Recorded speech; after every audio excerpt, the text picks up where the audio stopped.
بسم اللہ الرحمن الرحیم۔ آپ کی توبہ قبول ہوئی یا نہیں، جانیے ان 4 نشانیوں سے۔ کہتے ہیں انسان خطا کا پتلا ہے۔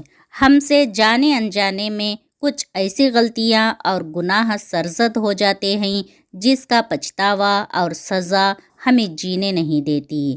اس لیے ضروری ہے کہ اللہ سبحانہ وتعالیٰ کی بارگاہ میں سجدہ ریز ہو جائے اور اپنے گناہوں کی معافی مانگے۔ یہ تو کوئی نہیں جانتا کہ اس کی معافی اور توبہ قبول ہوئی یا نہیں، لیکن ہمیں کچھ نشانیاں بتائی گئی ہیں جن سے اندازہ لگایا جا سکتا ہے اللہ نے ہم پر اپنا کرم کرتے ہوئے ہماری توبہ قبول کر لی ہے۔ قرآن و حدیث کی ہدایت کی روشنی میں کچھ ایسی نشانیوں کے بارے میں بیان کیا گیا ہے۔ مثال کے طور پر ایک حدیث کا مفہوم ہے کہ جب تمہارے اچھے اعمال سے تمہیں مسرت محسوس ہونے لگے اور برے اعمال سے تکلیف اور غم محسوس ہو تو یہ ایمان کی نشانی ہے۔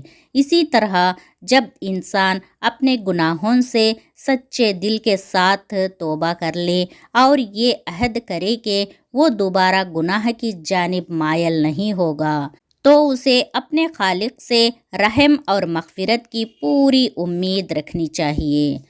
توبہ دراصل اپنے گناہوں پر گہرا دکھ اور ندامت محسوس کرنے کا ہی دوسرا نام ہے۔ جب انسان اپنے طرز عمل کو بدلنے کے لیے بے قرار ہو جاتا ہے تو یہ اس بات کی نشانی ہے کہ پروردگار نے اس پر کرم کر دیا ہے اور اسے ہدایت کا راستہ دکھا دیا ہے۔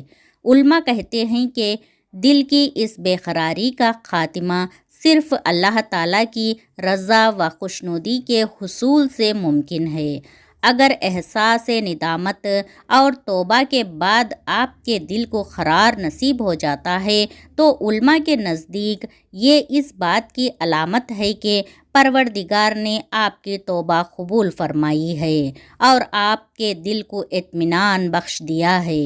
اور اگر اللہ نے تمہیں آنسو دے دیا تو سمجھ جانا اللہ نے تمہیں معاف کر دیا، کیونکہ وہ ہر کسی کو آنسو نہیں دیتا، وہ اسی کو آنسو دیتا ہے جس کی دعا کو وہ قبول کرتا ہے، جسے وہ معاف کرتا ہے۔ اللہ تعالیٰ سے دعا ہے کہ سارے مسلمانوں کو سچی توبہ کرنے کی توفیق عطا فرمائے اور ہم سب کے گناہوں کو معاف فرمائے، آمین یا رب العالمین۔ دوستو، آپ کو یہ ویڈیو پسند آئی ہو تو ہمارے چینل نبی صلی اللہ علیہ وسلم کی باتیں کو سبسکرائب کریں، لائک کریں اور دوسروں کو شیئر بھی ضرور کریں۔ السلام علیکم ورحمۃ اللہ وبرکاتہ۔ جزاکم اللہ خیرا کثیرا۔